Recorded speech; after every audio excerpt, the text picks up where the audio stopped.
celebration of the 150th anniversary is important. It's important for the United States, especially in these times. One would hope that these major anniversary cycles would give people pause to think about the price and the cost of divisiveness. You had a lot of people that have been in the hobby for several decades waiting for the 150th to conclude and have it pretty much implode. The idea that after the 150th it's all gonna just like disappear. How many young people do you see out here? Very few. We've got to have new blood. And we've got to have these young people involved and to keep it going. It serves as a useful reminder to the population of our country in general of significant events in our past and how deep an impact history has on us yet today.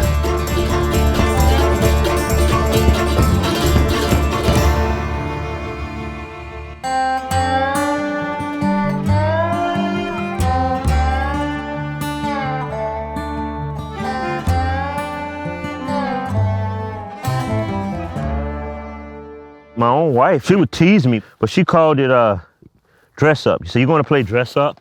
It's bigger than all that. I was at a reenactment and he came out with us. And this kid was from the west side of Chicago. And we get him in his uniform, we get the camp set up, and night falls. He said, I've never seen stars this bright in my life. And I've never seen, they're so close, as if you can grab them. Then it dawned on me, this guy has really never been out of the city. And I'm fast forwarding, it's time to go home. He says, you know what? I don't want to go home. And I said, why? He said, it's peaceful out here. And I said, well, what do you mean? He said, well, his exact word was, I don't have to worry about nobody trying to get me. I don't have to worry about nobody coming behind trying to take me out. Because in the woods, it was peaceful. It was quiet. He had no one shooting at him, no one asking him to go do things he didn't want to do. And it hit me like a ton of bricks. Wow. You know, it for us, it was reenacting, but for him, it was life. That's when I knew what we do has purpose.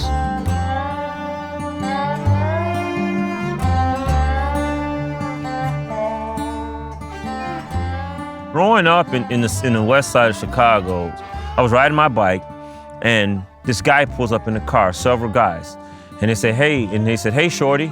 I said, hey. They said, what does it mean when your hat is turned to the right? That question was the difference between life or death answer for me. If I answered that question wrong, they probably would have shot me because they were saying, you're in our neighborhood and you represent another gang riding around on your bike. I said, I thought my hat was straight. And they were like, okay. And they kept driving away.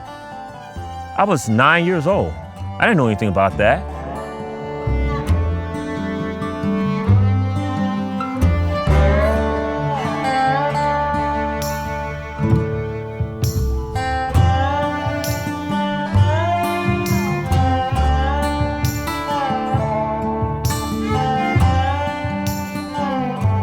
If it was easy, everybody would do it. And that's the part about hunting that I enjoy. Everybody can't do it. The unit I represent when I'm doing Civil War is the 29th USCT, stands for United States Colored Troops. I think reenacting within itself, I don't say the word spiritual, but it's up there with almost like going to church. When we put those uniforms on, I'm no longer Luther Johnson 2015. I'm a USCT soldier in 1863, 1864. I am now no longer modern. I am that soldier.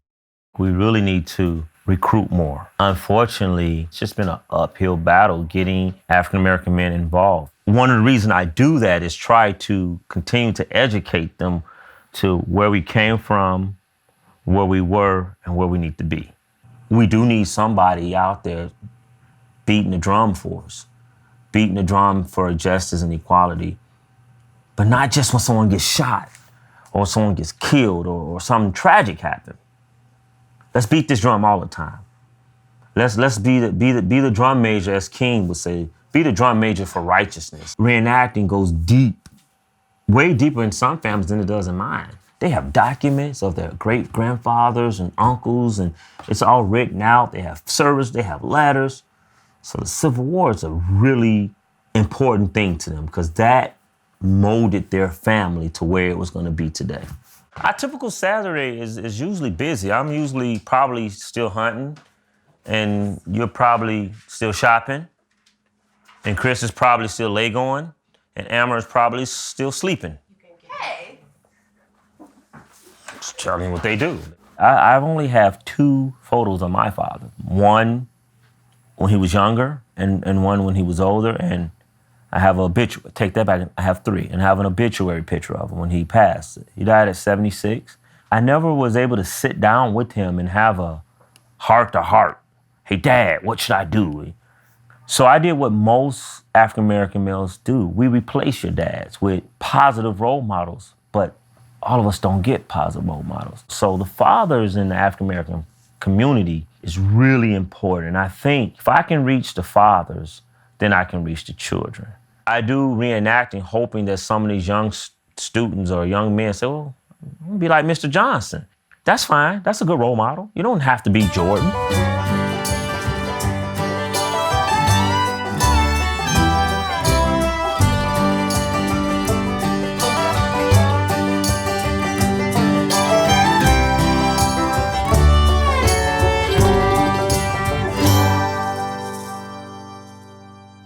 Jake is a man of 3 names, and it all depends on which stage in our life, what name he was using. I went to high school with Rudy, him, and when he decided to stay in the Marine Corps after his first enlistment, the Marine Corps knew him as Herman until he got into reenacting. I guess you started picking up Jake as his pseudonym. So when the telephone rings and somebody calls and asks for Rudy, I know what time frame we're looking at. and then Jake. When it's Jake, I just hand it on to him. The whole phenomenon of a reenactment is if you haven't been there and see what it's about, you cannot begin to have any idea about what it's really like. The camp gets quiet in the evening, and you have the campfires, the lanterns, the candles, the period music. It's wonderful. When I was working at the Lost Colony, the head of the drama department at UCLA offered me a full ride scholarship. And I was 17 and my parents wouldn't sign for me to go.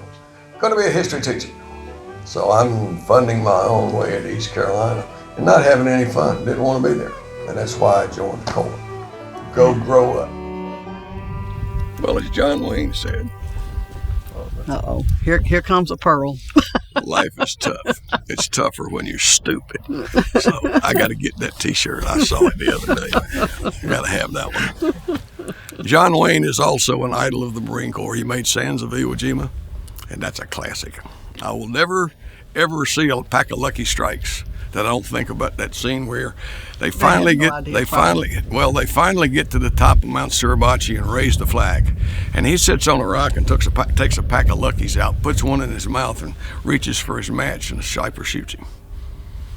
Broke my heart, man. I thought he was really dead. I saw it the first time as a kid.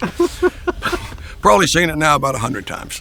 He says that's what made him enlist in the Marine Corps. It had some impact.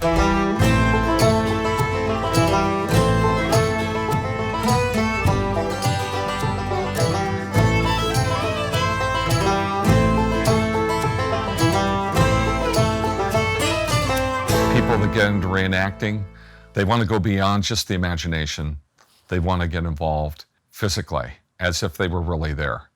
I teach at Trinity International University. We're a Christian university. The history department is in the humanities, and our take there is to seek understanding. Reenacting can help us because rather than just sitting and reading and imagining what it would be like in our minds to be on the battlefield with a unit, you can take those ideas and then make them physical. They're only going to experience part of the reality, and I think people understand that. When you go to a play, it's make-believe, it's fiction, but people seize upon the slice of reality that they're experiencing and pretend that it's truly real and it moves people. To hear those cannons go off, it's hard to imagine that just reading a book. There we go. We're in the middle of the 150th reenacting anniversary season. I think after it's over, we're going to see a drop-off in numbers. So some of us are starting to get that and feel it. We only have a short time for reenacting, it seems. So come on down to the basement. I want to show you guys what I've set up. My version of the Battle of Gettysburg. I was able to create a scale model of the battle. It's not just a railroad hobby kind of thing. This is actually a game that we play, and I play it with my students. We can see why they decided to do Pickett's Charge, because the Confederates had 150 cannon lined up here and could all zero in on the angle there right in front of me. I'm not studying war. I'm studying the people that were caught up in these experiences. And when I teach it with my students, I'm interested in how they're going to respond to being in the crucible of battle. And what it does, it's a test of their character. Are people in this country really that interested in approaching the past in an honest, respectable way? The tendency to say slavery, that was it. No, it's more complex than that. It's the expansion of slavery. Because if you go with the expansion of slavery as the real issue, then you have to deal with the fact that slavery was assumed under the Constitution. And to understand that, you have to go back to the American Revolution. And was it important enough to woo the South into a unified country and accept slavery? Well, at the time, it seemed important enough because we had just fought against Parliament and the most powerful nation on earth worldwide at that point. And so the North and South came together and made some compromises, and slavery was embraced, or at least tolerated within the Constitution. Well, that's tragic for a country that believed that we hold these truths to be self-evident, that all men are created equal, endowed by their Creator with inalienable rights. To condone slavery is an inherent tragedy, with the effects of hate still today and frustration. That the South was kept in the Union by force and slavery was abolished by force. I do this with elementary school kids to help them understand the start of the Civil War. And so when South Carolina seceded, the bonnie blue flag that bears a single star. So that's the first secession, one star leaving the Union. This is a Confederate flag used in the West, okay? This is the battle flag of the Army of Tennessee. When the Confederacy became the Confederacy, this is their seal, and that's George Washington. Deo vindicte, God will vindicate us. So the Confederates saw their secession as a second American Revolution to stand up to tyrants. This is the first national flag, the Stars and Bars. This is the Stars and Bars. We have the Southern Cross. This was called the Stainless Banner, white for purity, plus Robert E. Lee's battle flag for the Army of Northern Virginia. This is viewed as the flag of slavery. All those other flags I showed you, they were Confederate battle flags. Anyone would look at those and say, what's that? But this is the one that's attached to all the hate. And I suppose the KKK could be held responsible for using this flag specifically. So recently, the state of Georgia decided they were going to remove the offensive Confederate symbol from their state flag. And so they were looking for alternate state flags to remove the offensive Confederate symbol. So this is what they came up with. It's the state of Georgia flag today. It's currently flying over the state of Georgia, and it's obvious they've removed the offensive Confederate symbol. Well, in some ways, it's worse. This is the first national flag of the Confederacy.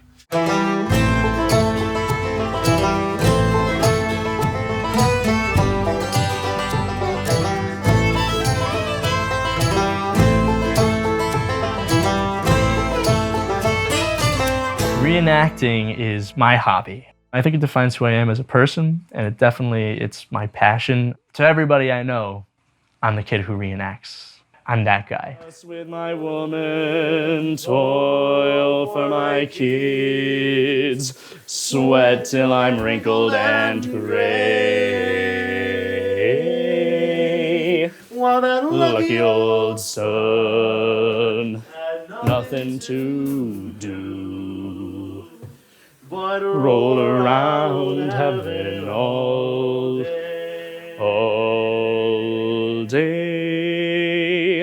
The Glee Club can have a good time. The Glee Club has had a good time. The Glee Club has had many a good time. You will never find a closer group of gentlemen, all of the same general interest. Yeah. It's amazing how one thing brings people together and literally... You know, so many different types of people. I mean, I can't even begin to tell you how many characters there are in the Glee Club. There's a sort of fraternal aspect of both reenacting with the fellows in the 12th and the Mifflin Guard and the Glee Club here at Rutgers that, you know, I guess it's something I'm particularly drawn to.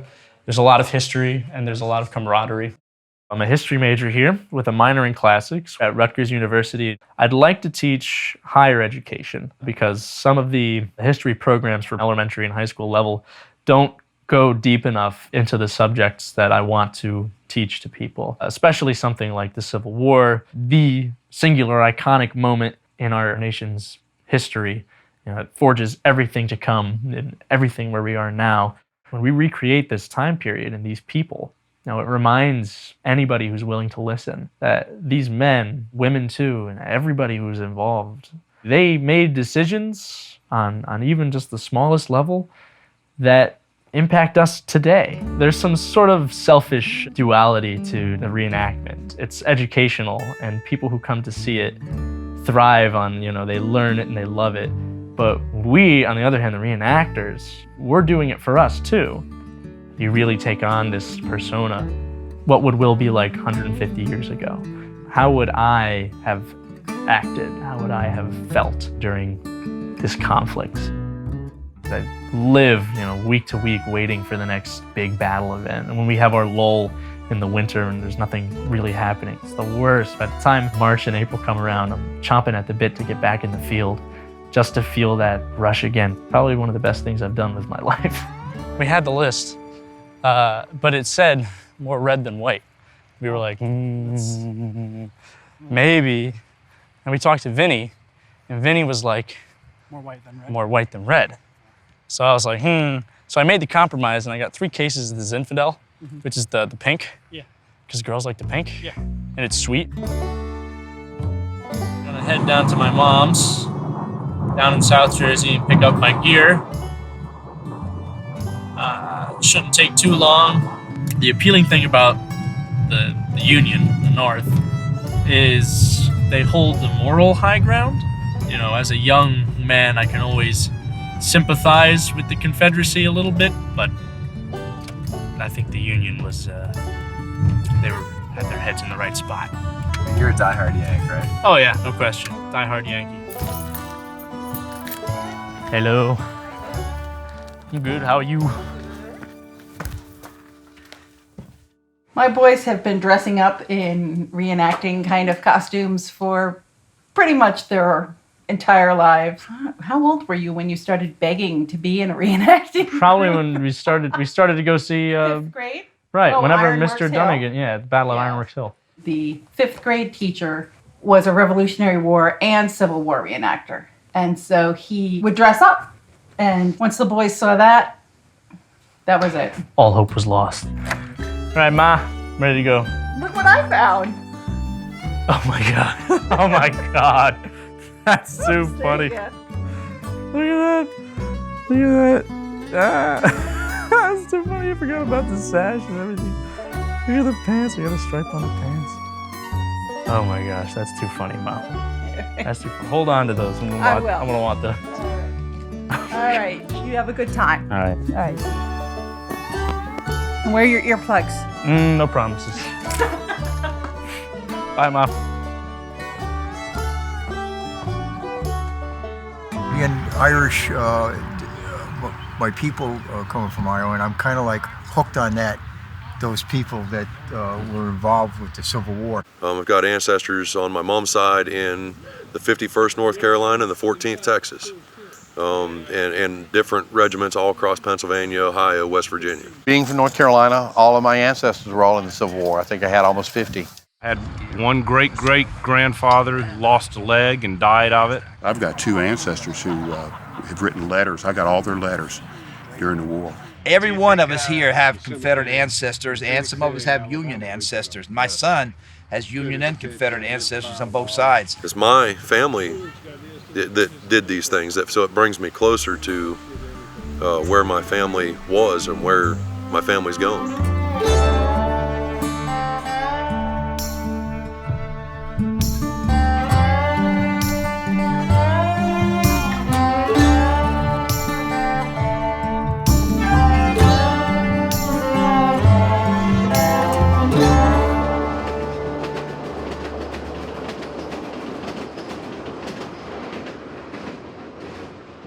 Where we grew up, race was oblivious to us on that block. It was common to look out the window and see 3 or 4 black kids, a French kid, some Mexican kids, Puerto Rican kids, some white kids, and we all played.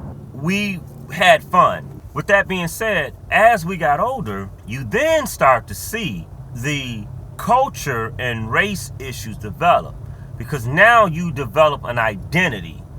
Now here is the problem. The only race in America that doesn't have a rich, deep ethnic background that we can trace and fully understand were the African American kids who were born here like myself. So it is very difficult for me to go back and find out who my father's forefathers. We only go back to when they came here on the slaves.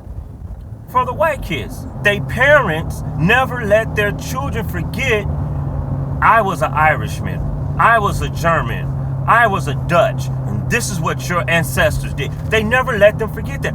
I don't have that to tell my son. We've been invited to come down to the DeSable African American Museum and help them put on a community salute to the African Americans in the Civil War.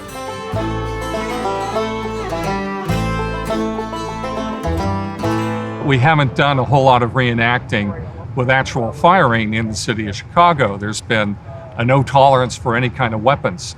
So this is a special event where we're going to have cannon, we're going to have muskets, actually firing black powder. So you guys are the heroes.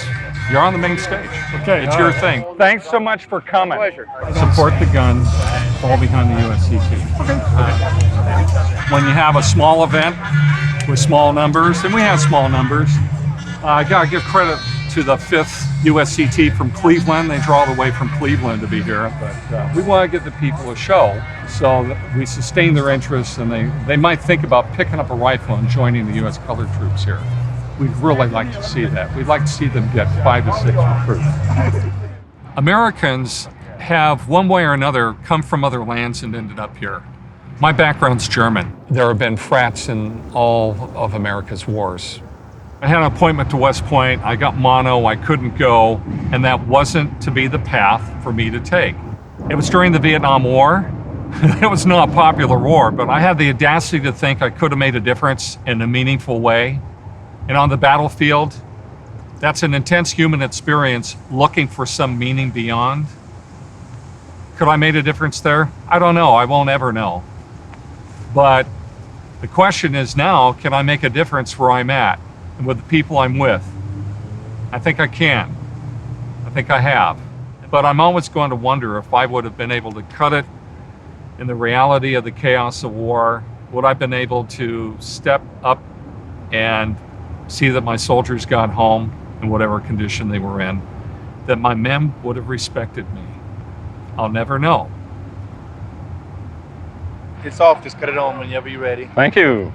So what we're going to try and do for you is not fight a particular battle, but give you some sights, sounds, smells even on the Civil War. I visited a reenactment in Naperville, and it was the very first one I had ever gone to. And I saw these guys laying out in the field. They were laying in this tent. I'm like, what are you guys doing? 2 black guys laying out here said, we Civil War reenact. I'm like, you guys crazy. They promised me, you come out one time, you'll never be the same, you're gonna come. And that was about 11 years ago. So I've been doing it ever since then. I wasn't knowledgeable about our history and our roles we played at that time. I didn't know 180,000 African Americans fought in the Civil War. And as I got and started reading books and researching stuff and And then the movie Glory came out, of course, with Denzel and Morgan Freeman. And that really summed up, hey, I don't know about the Civil War stuff. Who's gonna get tired holding that gun first? We don't tire, sir. We soldiers. It's important that both sides of the history not be forgotten. Not just the Union side, not just the USCT side. Some of the Confederate ancestors were in the Civil War, and I want to remember my grandfather if I knew him, and they still your loved one, and if they fought in the South, they fought in the South. You don't not love them because they fought in the South. And that's why we still reenact today, to not forget those who have fought, Confederate and Union. I have no problem with a guy walking around with a Confederate flag, except if I see a Confederate flag with a hood, then I might have a little problem. But that would be I might have a little problem. And trust me, I have. In Tennessee, I have. Lieutenant, you guys ready? Let's start the ball. Peanut farmer in the noggin! White House! Peanut farmer, by God! Yeah! Come and get it!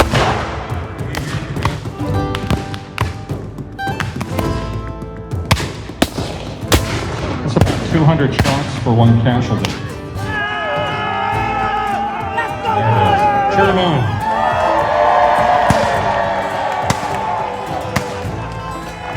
Going into Civil War, the U.S. militaries served noble and many actions.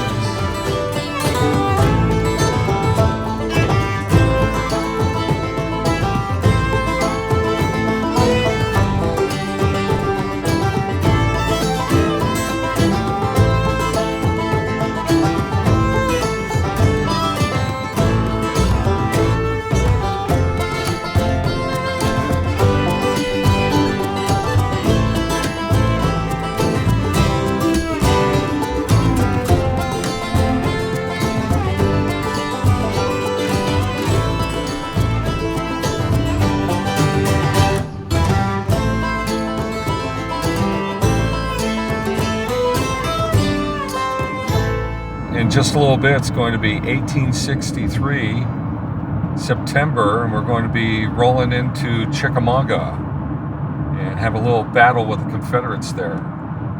And I'm looking forward to this because as Colonel Fratt of the 1st Brigade Illinois Volunteers, I get to pull it all together. This is our final event.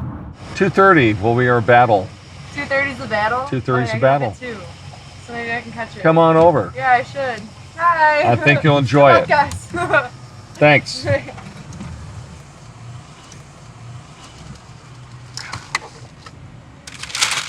That's nice.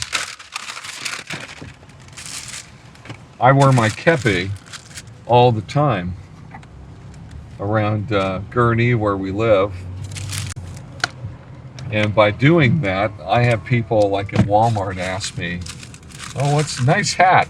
What's it all about? So I have a chance to recruit for units, get people out to events, come on out, see a reenactment.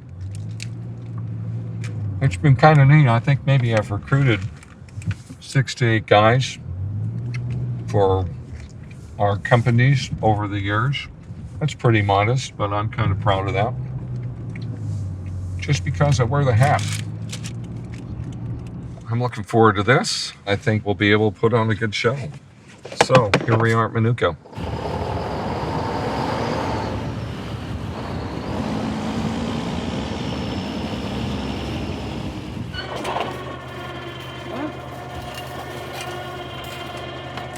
Major Millette. Sir. You have enough space for your battery? I do, sir. So you're putting the 12-pounders on the left wing? The Confederate line will have enough of a distance for safety, if that looks good, and they can adjust a little bit if they have a problem with that.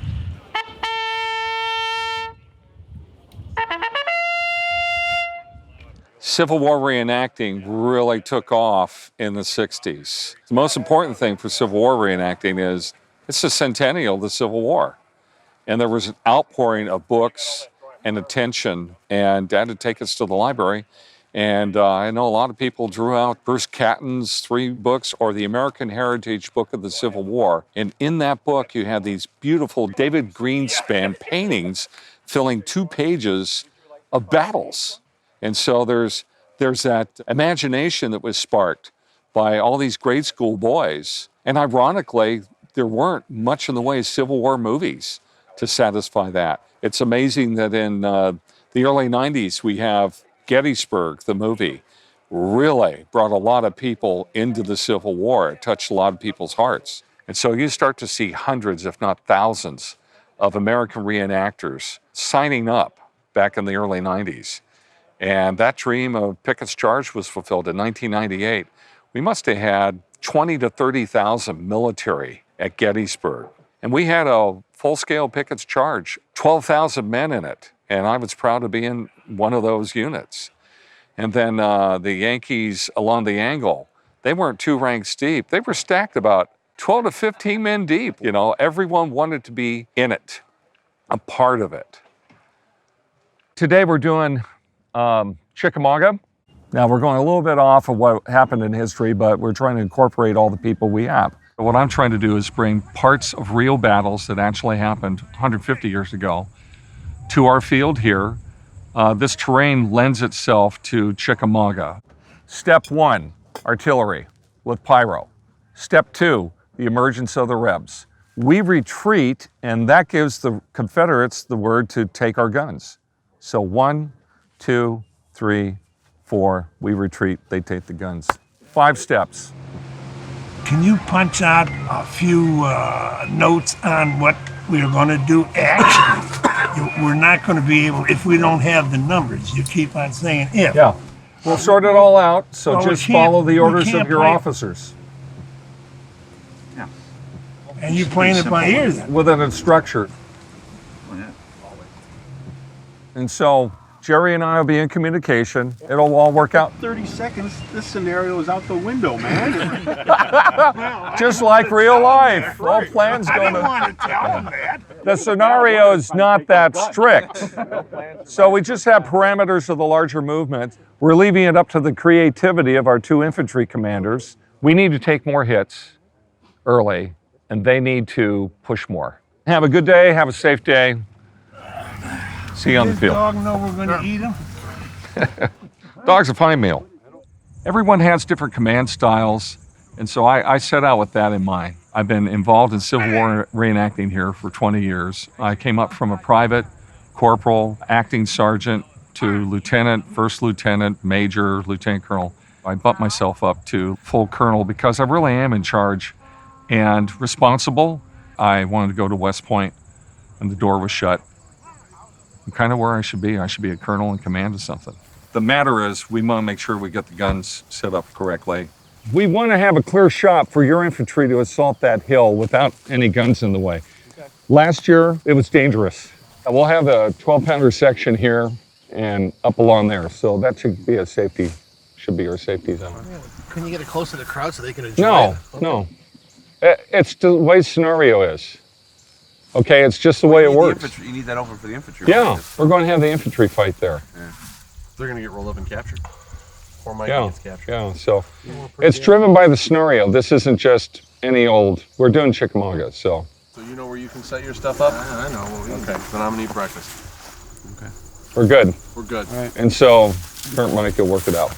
I get their concern that their pyro is not going to be seen as much, but It'll be seen just they fine. are not the main event. I know. Charge! Bayonet!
driving me crazy. So you didn't get all the propane. You hadn't gotten the gas for the golf carts either yet. I'm doing that in the morning.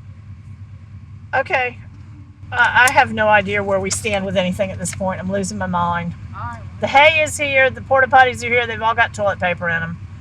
Gail and Woody have put up their tent. I hadn't seen anybody else yet. I'm one of the owners here at LeGree Farms, along with my sister Helen and my brother Thomas. We are the 9th generation of our family to farm here. We've been here since 1725. And I'm a Civil War reenactor. I have been for about 12 or 13 years. This is our 10th year of doing the reenactment, and we reenact local battles. This year we're doing the Battle of Burden's Causeway, or the Battle of Bloody Bridge, and it's the 150th anniversary of that battle. The first 2 reenactors just finished putting up their tents here. And then we'll have reenactors all around this woods line out in here. And the battle will be right out in here.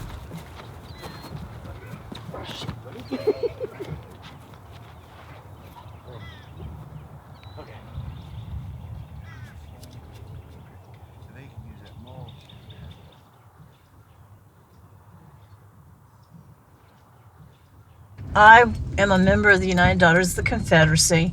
I have got 9 ancestors that fought in the Civil War. My daddy's family's been here since 1695. All 4 of my grandmother's great-grandfathers fought in the war. Of those 9 ancestors that fought in the Civil War, only 2 of them owned slaves. Most of them fought because they were fighting for their country. Once the Confederacy was established, they did what they felt was the right thing, which was to fight for their homeland. Y'all here. Y'all in good shape. Because of the power of the Almighty God. I started doing it because I homeschooled Sarah, and I thought that was the easiest way to teach her, was, cooking over an open fire and learning about history that way. And she wanted to ride with the cavalry. And this gentleman that's encouraging both girls and boys to do it, which a lot of these other units do not encourage the women to actually fight in the battles. Why is that? They're chauvinist, I guess. I don't know. They think, to be period authentic, that women shouldn't be in the battles. The women were in the battles. It's documented on both sides that women fought in the Civil War.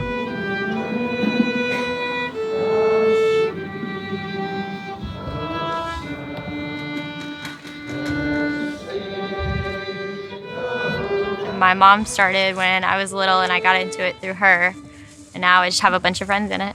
Well, I started out just being a lady and wearing fancy dresses and looking pretty all weekend, and now I ride horses and dress up like a man and shoot guns and play war.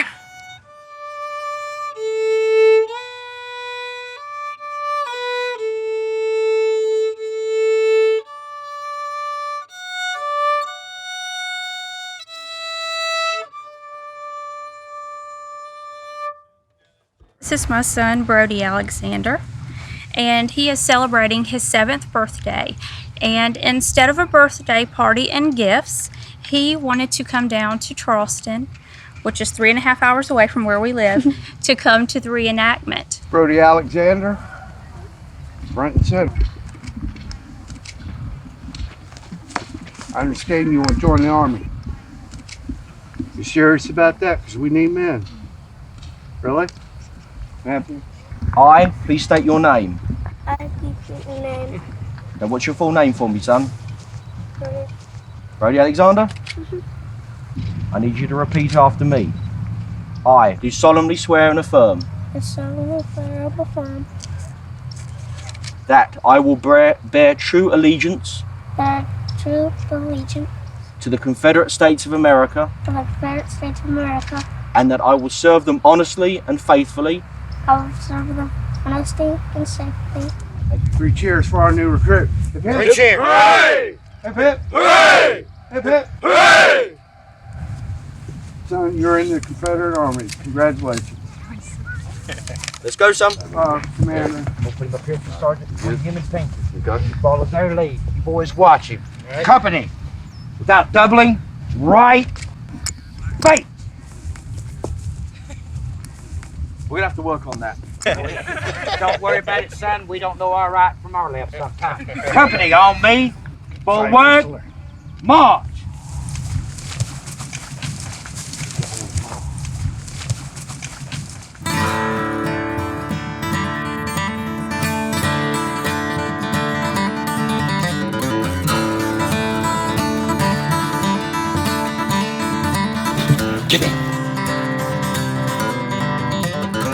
anybody knows anything about the old Road Warrior with Mel Gibson and all of them, and then you had the second one where they unleashed this one guy on the truck that kind of run beside the truck with a dog collar and a chain, well, that's me. All right, Rogers. Yeah. You keep him off our ass back there. Take him with you. You get with Sergeant Rogers. Chain's off. That's what I done today. Chain was off. Down with Abraham Lincoln. Long live Jefferson Davis! You're gonna die for them words, boy. You're gonna die. You're gonna die. So you got friends shooting at one another. Oh yeah, and it's the funnest thing. We'll run up and tackle each other. It is. It is to shoot your buddy. It's the best thing in the world.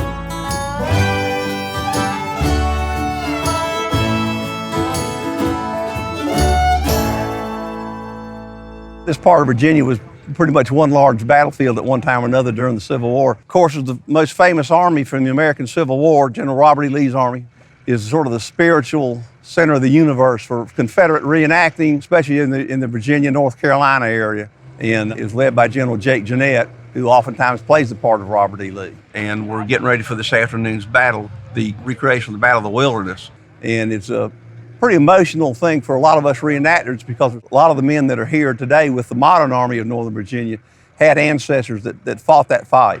This is my 39th year. I'll retire after next year as the general. I began reenacting down in Atlanta, Georgia, many years ago. I enlisted as a private. I've held every rank in reenacting over this period of time. And now I command the division. To be the division commander, you get elected by the people in the division. The Army in Northern Virginia actually is the largest reenacting unit in the United States. We have right at 4,000 members. They keep re-electing me, so I must be okay. And in order to properly employ my Army, I have to understand how it was employed in 1865 or 1864. To do that, I go to the manual and I look up the regulations, and they allowed 28 inches per man. When you stood up a line of troops, 28, 28, 28, 28. Today's man is 30. I can mark on the map where my units actually go. And we get people in the right place at the right time to fight the battle. History says they did not know that the Confederates were in that wilderness. And we're going to shoot the shit out of them. Just absolutely decimate them. You're on hallowed ground. This is National Park Service. There are trenches here, there are trenches in this tree line. We are actually on the Spotsylvania battlefield. I'm a historian. I'm not refighting the war. I have been known to put on Yankee blue and be a federal general. You know, I'm telling a story. And the reason that I do that is a matter of education, because the Civil War is becoming a lost period in our history. There were so many things that were involved in causing the war. It wasn't just slavery, it was economics, it was the Dred Scott decision, it was the Missouri Compromise. All of those historical events that occurred led to the Civil War. Unfortunately, these things are not being taught in school today. Our kids don't know. The Southerner is losing his history because he doesn't hear it. And I heard it from my great-grandma. Why I'll continue doing it until she drags me kicking and screaming to the funeral home. We've been married 53 years, and she's a darn good reenactor and my best buddy. And she has endured all of these years of me reenacting. And In 2 years, I'm gonna retire and take her on a cruise or something. You know, I got to do something nice to her for her when it's all over.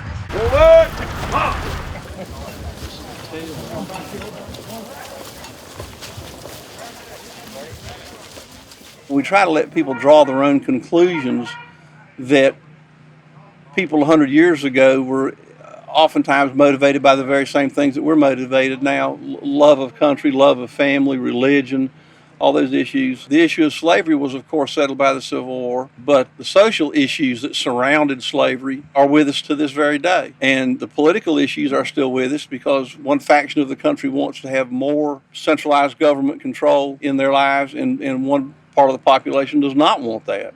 Oftentimes, the politicians use these social and political disagreements to harden their position, whichever side of the political spectrum you're on, and we worry about the fact that people use old wounds to create new wounds and modern wounds.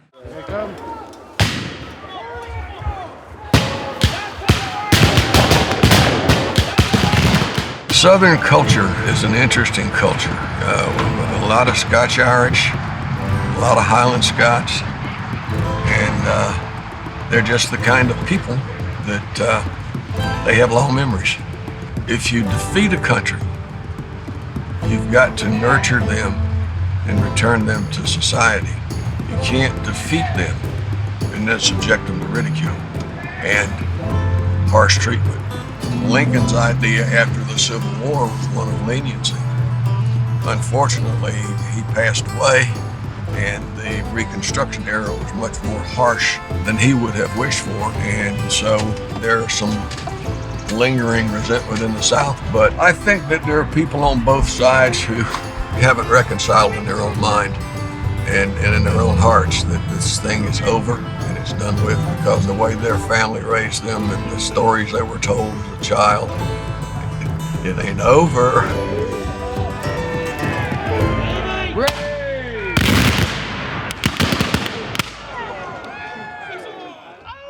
I went down on one knee. The heat got to me. I was, surrounded by soldiers, and it was, 1860. I was there. The elephant is when you're standing there, you're in line, or you're doing whatever you're doing, you're at a reenactment, and you're no longer there.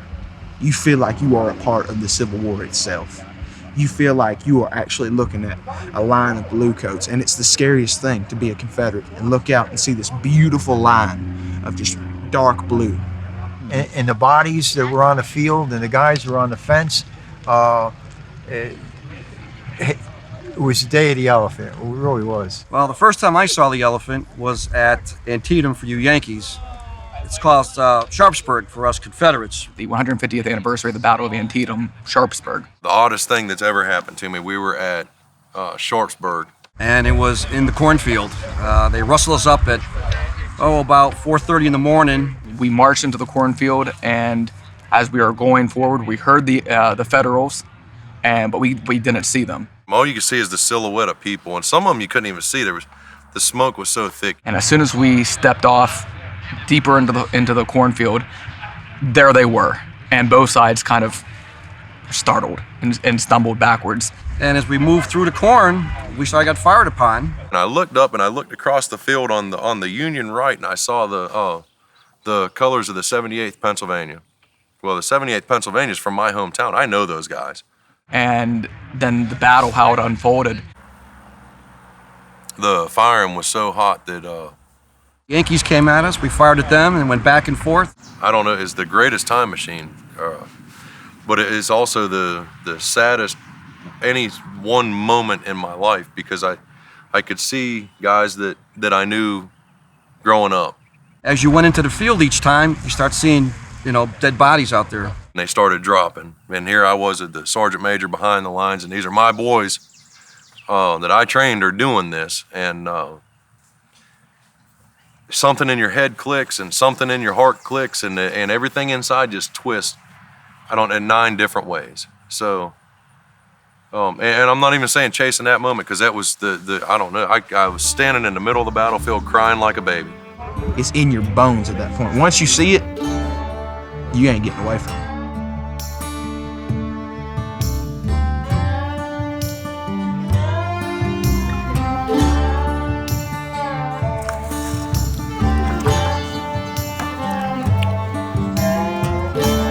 I did it. I worked really hard.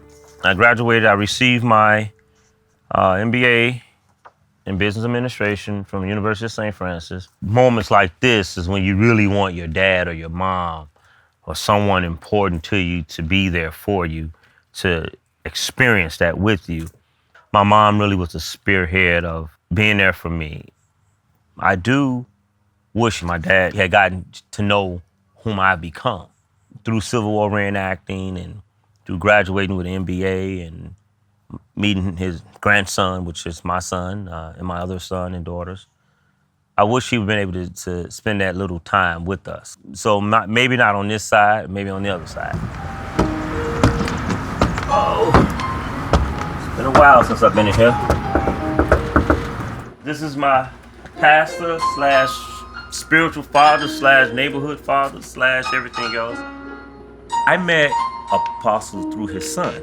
Like I said, we had neighborhood rivalries. He went to Lane Tech. I ended up going to Steinmetz, and when he came to our football game, he had to sit in the middle on the 50-yard line. He didn't want to root for one side or root for the other side, so he sat in the middle, and it was really good.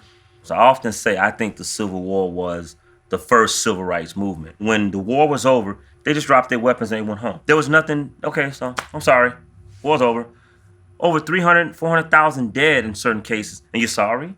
Had they held some people accountable back in the Civil War, I believe it would not been as bad. I believe Black lives would have more impact. It never was shared with them that Black lives matter, that this is another human being, and so if you don't hold them accountable in 1861, the slavery mindset continues. Apostle grew up in the civil rights movement. He can tell you a lot more about it than I could. You know, I remember the time where we didn't even have what they call Black history. You know, and someone asked me before, they said, how was it when you didn't have Black history? How did you feel? And I said, I never thought we did anything. I took everything verbatim what they've told me over the years, that we was nothing, we never did anything, we never contribute because, you know, the victor write the history, you know? And I said, but when I begin to look at Black history, and let's go back to what he's doing. He's reenacting Black history. Now, I have seen these things reenacted before, but not by Black people. He's reenacting. It reminds me of that movie called Glory, if you remember that favorite movie. You know, called Glory, you know. And it reminds me of, no matter where we were, even if it was the War of Independence, a Black was there.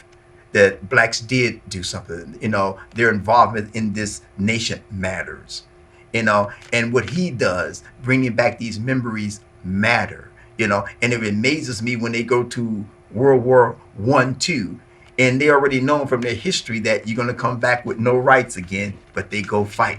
Then they go to World War II, and they already know they got you fighting for a nation that when you go back to, they're going to say you don't have any rights here, you know. But they go and still fight, you know, and that says a lot about, you know, my people. You know, they have hope, they have dreams, and they still go to do it because they look at us and they say, I want to make it better for my families. I want to make it better for them, and they do it, you know, and that makes me proud of them. Makes me proud of him because it's a reenactment of because this nation, we all love this nation. This is my home. This is his home. This is your home. This is his home. This is where we belong. And we need to do whatever we can for the United States of America because we're citizens. And so is everybody else who's in this melting pot with us. They're all citizens. Come on, Pops. We got to make one more stop, and I got to get these guys back. Hey, I appreciate it's something nice seeing you, man. Yes, Pop. As always. So I'll see you guys. I appreciate you, and we got to get out of here. And a lot of folks don't understand the West Side. They think it's just all killers and guerrillas, so to speak. But it's a lot of people who care about their community, care about other people. Some of these guys, here's one of my better friends right here named Terry, working on cars. And let me pull over here. That's TC. Oh, you gotta get this fool on camera. Is that TC? What you driving now, TC? Hey, Impala. Can you fit? Yeah. Reenactment is good. I mean, I don't even have nothing against the Confederate flag. I mean, it's all depending on the purpose of you using it. If you use the flag for something positive, fine. If you're using it for negative, no. So you know I don't like Mississippi. I won't go back. I love Mississippi. Born and raised.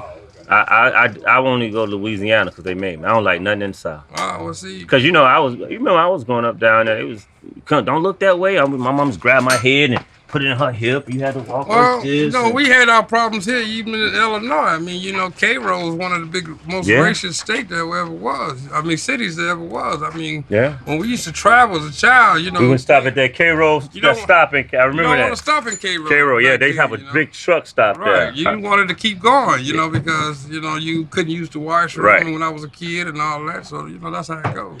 You ever run to a whites only? Pops, you ever run to a whites only? Yeah. Whites only sign? You ever run to that? Yeah. In Mississippi, whites only, you had to go on the color side? Yeah. Yeah. So good thing Illinois, we didn't have that problem. Even in the here. doctor's office. Yeah, you had it here. Main thing, and it's gonna always be, education is the key to everything. Yep. Racism ain't gonna never die. What would you at my graduation? I got my MBA. Oh yeah, congratulations. You playing for the basketball league now? NBA. Oh, you talking about degree? Not NBA. Oh. Yeah, not NBA. NBA. Oh, but I take late gifts. Oh yeah, I know black folks always I take late playing gifts. hoops, so I thought that was just one of the things. You got your I take late gifts. Huh? Late gift, shake your hand. You good for a You couple, get that handshake? You good for a couple dollars. All right, well listen. Take your little Suburban car on with you now. Hey man, leave my Toyota alone. Man, listen. I still got my Benz. I hear you. See that? This is like black folks. They get some money. They get Benzes. They get Toyotas. Oh my God. But when he was in the hood, he had a Chevy. And so I guess we'll start our long trek home. I agree with the statement that Frederick Douglass made. Those who would be free must strike the blow. Yet still, I'd rather die fighting than live as a slave. So if you're gonna give me a chance to fight, even though it ain't gonna really produce anything that I'm gonna see in my lifetime, then I'll take that chance and let this guy beat me and call me a slave. This American story says a little black kid from the west side of Chicago can bow hunt, he can build race cars, he can work on houses, he can start several business, he can go to school and get several degrees and get an MBA and clean carpet at the end of the day. That's America. That's what makes it exciting, the opportunity. You can do what you want if you believe it. And I have passion, and you tie that in with the Civil War and the military, I'm in heaven. I'm definitely in heaven.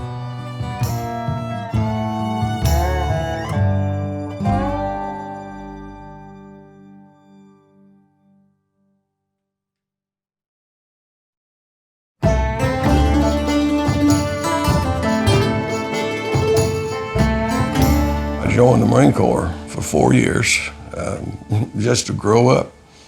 And I came out 22 years later. I was a career Marine. That's how I look at being the general. That's the way I was trained as an officer. And that's the way I have run this division. Reenacting is fun. Nobody's shooting at you. If you're in combat and people are shooting at you, it's not fun.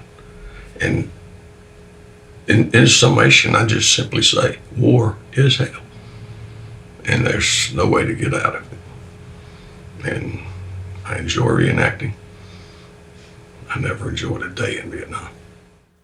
There's a lot of stuff that you don't want to know. It's we live with it every day. I lost some good people over there. I don't go to the Vietnam Memorial. Hurts. You don't have friends in the military. You have acquaintances, military buddies. It hurts bad enough to lose one of them. To lose a friend would hurt even worse. I didn't develop friends till after I got out of the Marine Corps, and reenactors are my friends. That's a personal thing with me. I've never shared that with anybody, but that's true. We're trying to relive history.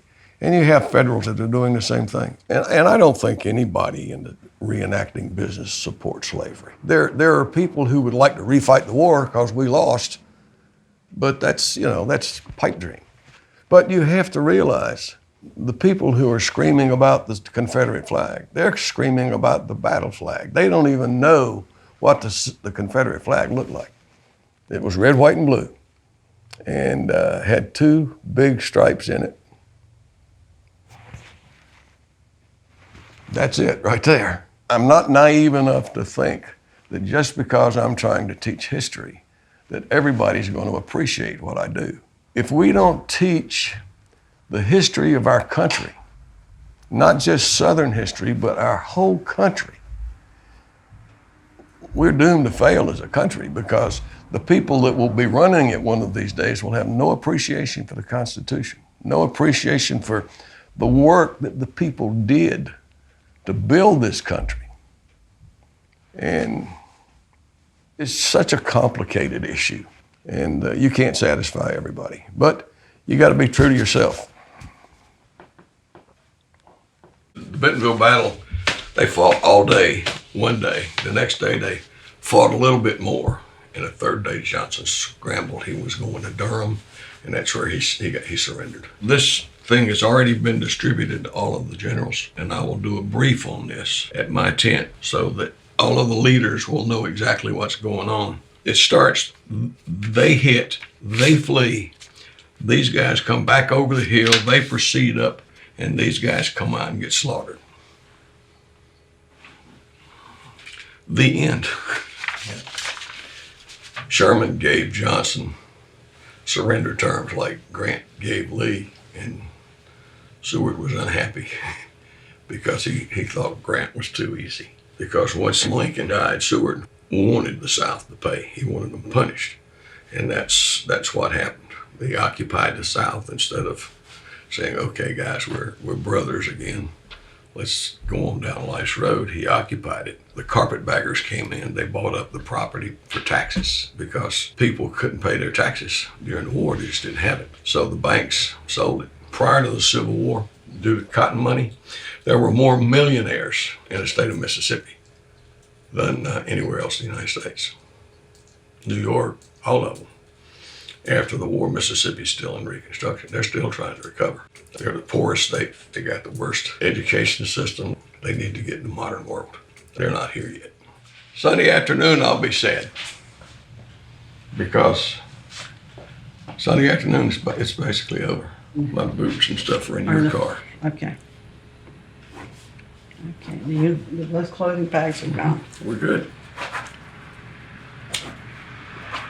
Yep. Give me 5 of it. And we still got one. Yeah, I get stuff you in there. Yeah.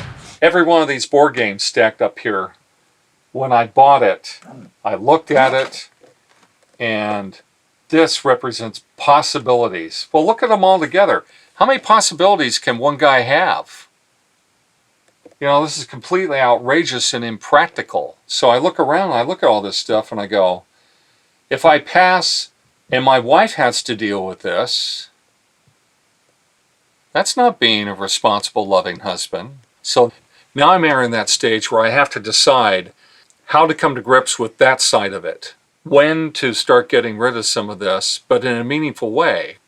And if the Bible is accurate on eternity, I imagine there are going to be some of those people who went through these wars on the other side. I like to talk with them. On another point, this is a work of art.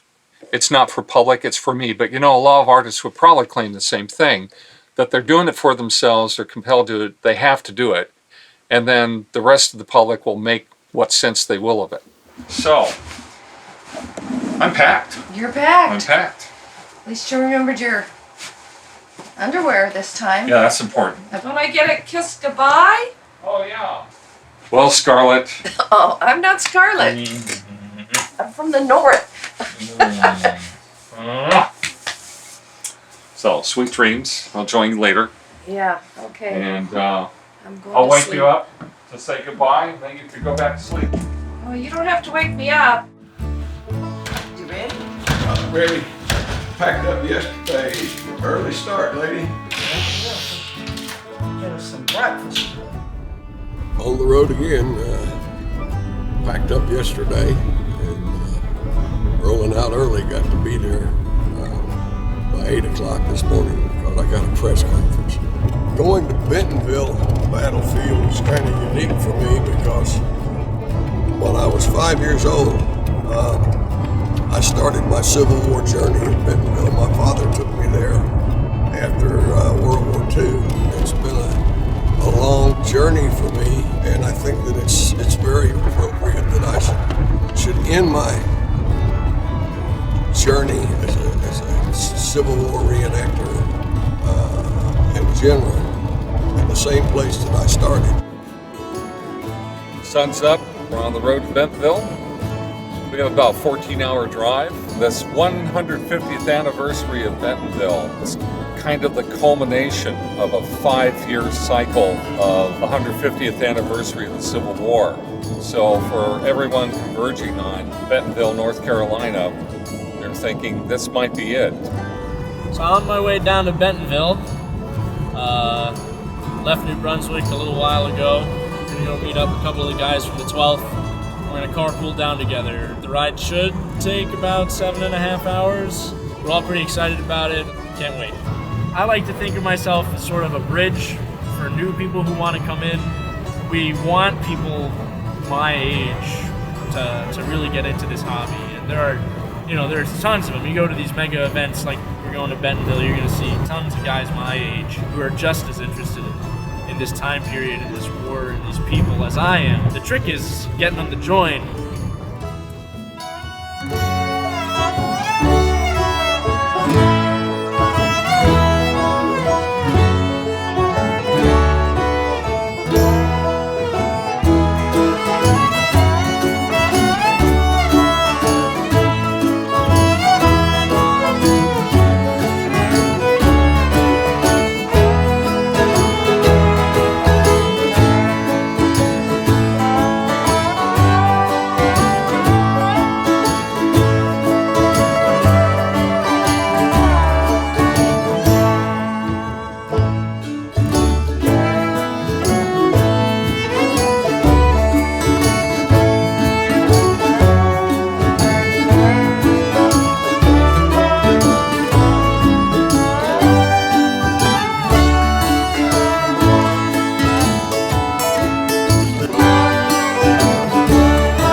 Going to be the division headquarters right here.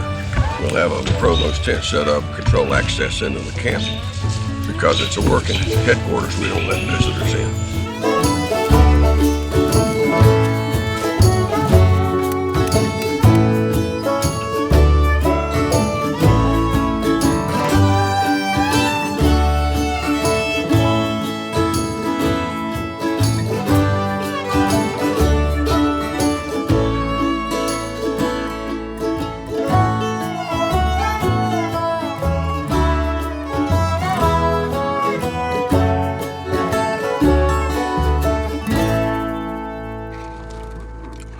So here we are, driving into the federal, oh gosh. This mud will kill us. Wow. No one's gotten Really? stuck yet. Okay, I will trust you. We're making our way to federal headquarters, and close by will be the 7th T Corps Hospital Unit, which I'm going to be bivouacking with. Okay, my job this weekend as quartermaster of division is to defarb the camp. What does that mean? It's okay to have modern stuff, but we gotta keep it hidden. It's spring break for Rutgers, and instead of going to the shore and being a crazy college student, I'm here doing what I love. You know, my equivalent of going to the shore and being a crazy college student is being out here fighting some Rebs. The battle itself seems to be forgotten, brushed aside. You'll look at a map of all the great Civil War battles, and Bentonville won't be on there, even though this is the last battle. It's different than Appomattox. You know, in Appomattox, the Union Army kind of hammers in what's left of the Confederacy. But here, you know, it's even more majestic. It's the other way around. The Union Army catches up with the end of Johnston's line. Johnston's waiting for them because he knows he's only got one wing of Sherman's army. And he knows that if he's going to fight Sherman, that's the only way he's going to fight him. Dying like tiger in a cage, fighting for his life. And he fights. And it's, you know, it's almost a near miss for the Union Army. And it's really different being an organizer of an event and commanding an action to come down onto the staff level and to be an observer rather than an actor in that sense. The magic is with your friends and meeting new ones. And that's something that we all get regardless of whether we're blue or gray.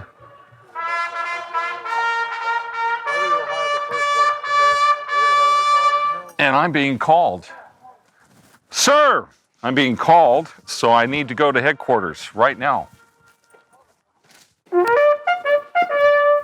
As a general, I am responsible for my people, and I'm visiting all of the commanders, see if they have any needs, welcome them to the event, hug their necks because they're friends, and we'll chat for a bit. Do I get my hug this morning? Absolutely, my friend. My name's Jake Jeanette. I'm the overall Confederate commander. Were you General Lee at Gettysburg? Yes, I was.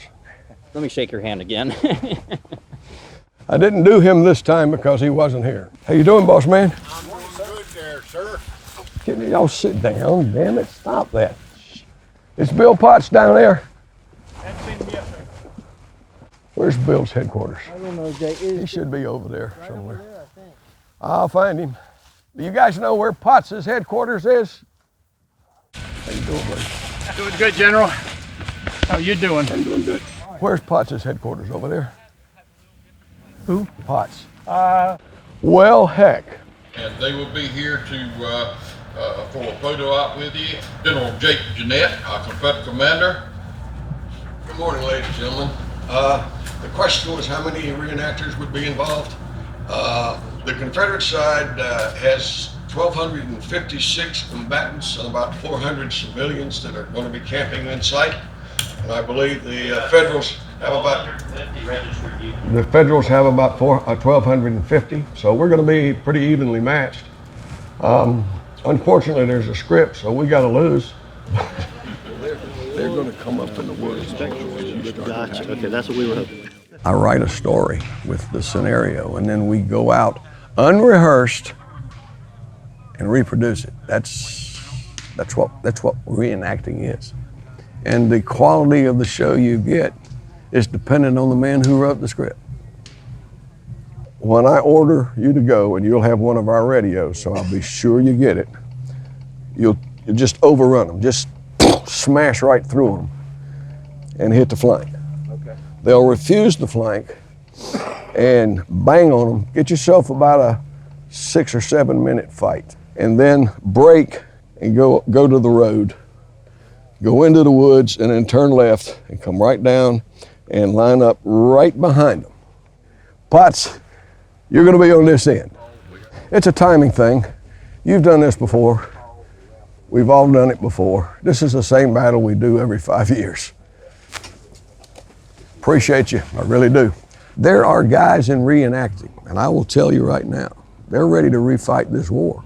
These are the guys I try to keep out of my unit. You got to be willing to give and take and understand where the other guy's coming from. If I'm out here telling things that are not true, things that I don't truly believe in, then I'm just like the political correct guys, except I'm politically correct for the South. And that's wrong. That would be wrong. I'd be the teacher who takes the class outside and has them, march around to get a feel of what it's like to be a soldier and march around. Like my 5th grade history teacher, I would love to get kids hooked the way he got me hooked. If you're going to do it, you determine, what unit you want to be associated with. My dad loves this time period. He's the one who took me to Gettysburg and showed me the movie. He taught history, so he certainly fell in love with the romanticism of the time period of the war. Something that I grew up with. It wasn't anything that I went out and picked for myself. My mom teaches, my dad teaches, my aunt teaches, my uncle teaches, everybody teaches in my family. It's just something that's been passed on.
Back by the right. Allen and left. Judge the other next. You go now.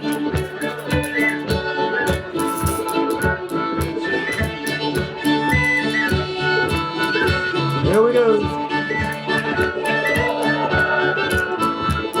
And left. Here we go.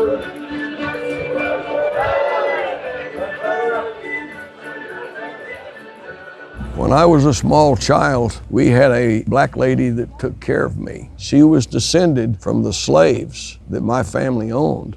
And when the families were freed, she stayed with our family. So from the time she was born, my grandfather was responsible for making sure she was taken care of. And I'll tell you, when I got hurt, she had the softest lap to crawl into and cry you've ever seen in your life.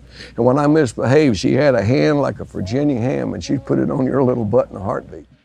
So my life has been totally influenced in some ways by my exposure to the Civil War.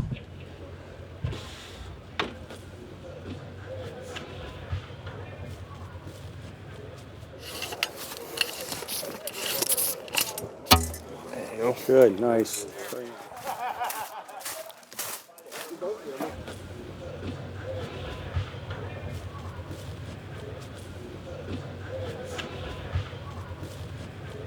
How are we doing for time? 110. So not bad. Right face. Shoulder! Oh! Right shoulder shift! Oh! Forever! Forever!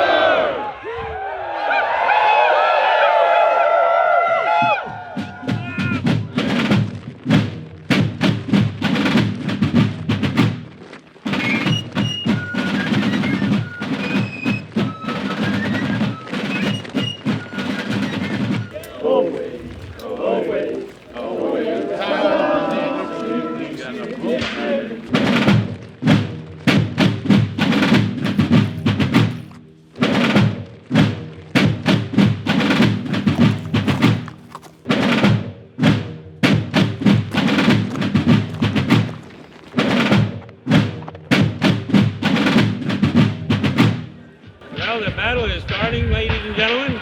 Enjoy yourself.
When it's over, I step down off that horse It's the last time. It's the last time.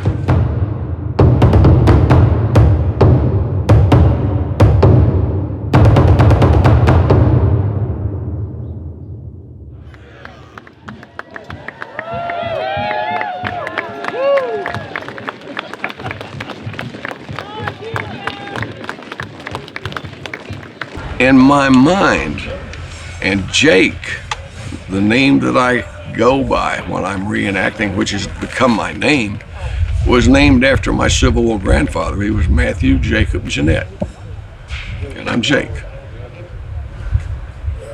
I'm Herman Jeanette in reality, but I have become Jake, and that's the name I go by anymore. And I take ownership of my family. I guess that's the bottom line, is that I am a product of my upbringing.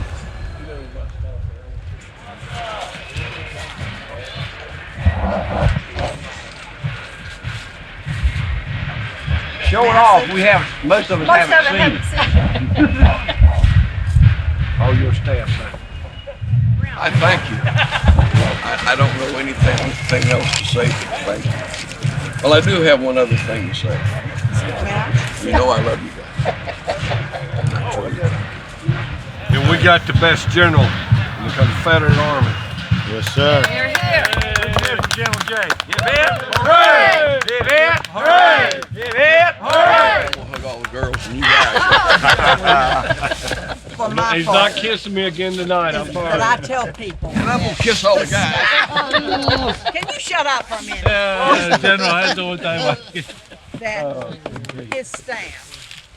I would like to see myself leading this regiment one way or another sometime in the future.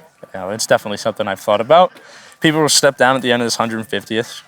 Perhaps I get promoted officially to corporal, move up slowly, gain some respect, and be good to go. Oh, wow, wait a minute. I almost forgot. The magic ends this way. Off come the reenacting classes. They are folded away till the next event. On come the mundane glasses.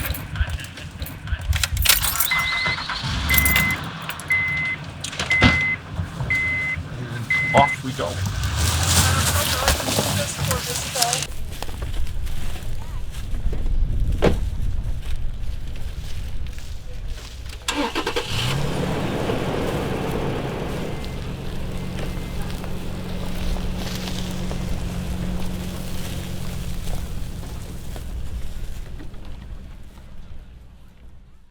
What got you started in reenacting? All the way from New York. Guys like you. Oh, no. What do you mean by that? No. How many years have we known each other? 18, 19? Close to 20 years. Close to 20 years. God, I fell in love with the Civil War, because the Civil War was about people. We're just reminiscing. We haven't seen each other in at least 25 years. Yeah, every bit of that amount. You know, we got kids that grow up. We watch each other's kids grow up. My daughter, the youngest, is 20 now, and she started with me since she was little. Comrades in arms. Comrades, yes, indeed. And looked after each other. Don't ever stop doing things you love to do. And that's why we do reenacting. Yeah, let's go kill some Yankees.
North Carolina Regiment. To the rear, 2 paces. March.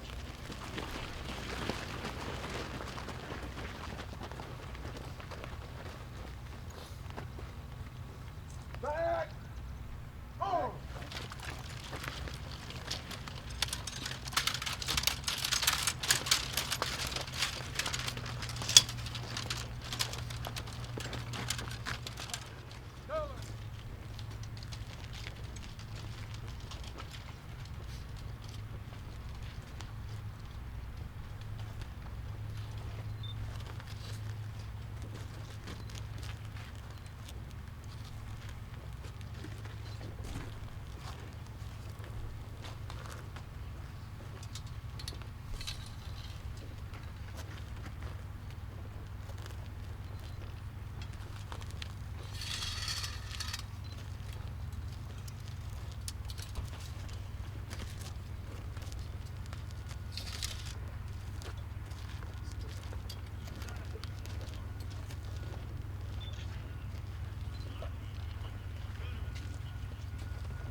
Brigade!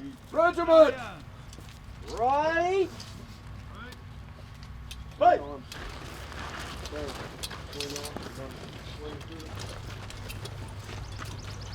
Forward!